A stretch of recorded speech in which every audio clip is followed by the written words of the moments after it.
walk about on that deck. I really like when Aquila walks out on decks because he's scared, but he wants to do it. And I was thinking about this just a little while ago because last night I was reading a book, and one of the chapters I was reading on was on courage, and it quoted some studies on courage, which is basically things that make you uncomfortable or afraid, yet you continue to expose yourself to them until the feeling, that overwhelming feeling of fear becomes more of a background noise. Oh, here he goes.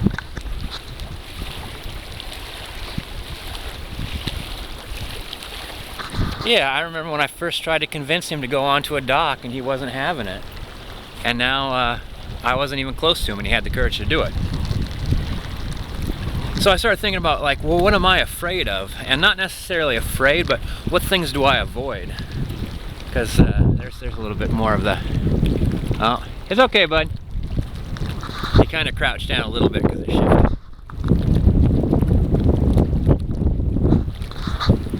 But what things do I avoid?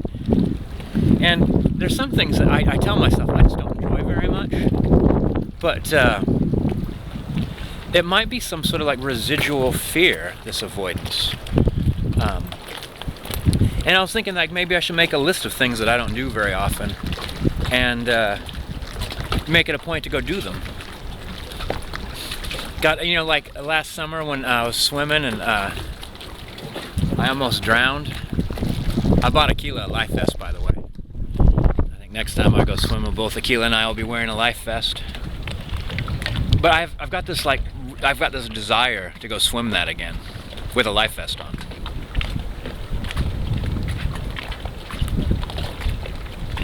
I don't know. I guess I want to expose myself to things that make me uncomfortable. It almost makes me wish I did have a fear. But I think a lot of times fears are irrational. I'm not necessarily the most rational guy in the box of crayons. But it just seems to me that most problems you solve through reasoning and being afraid of heights or spiders or going to the doctor or something like that. Like, the irrational part is like, I'm more scared of the doctor than the idea that I might have cancer, that kind of thing.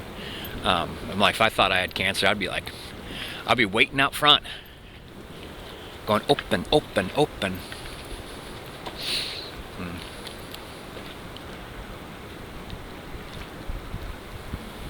I don't know. I do tend to stick to what I'm most familiar with for the most part, but I don't know if I'm being unfair.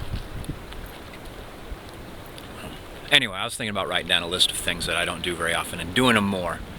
Saying if actually there's some things I really like, but I haven't done it enough to be relaxed about it and then really enjoy it. Like someone was rappelling and they've always wanted to do something. They were so scared about rappelling, they forgot to enjoy why they wanted to rappel in the first place, which is the beautiful view.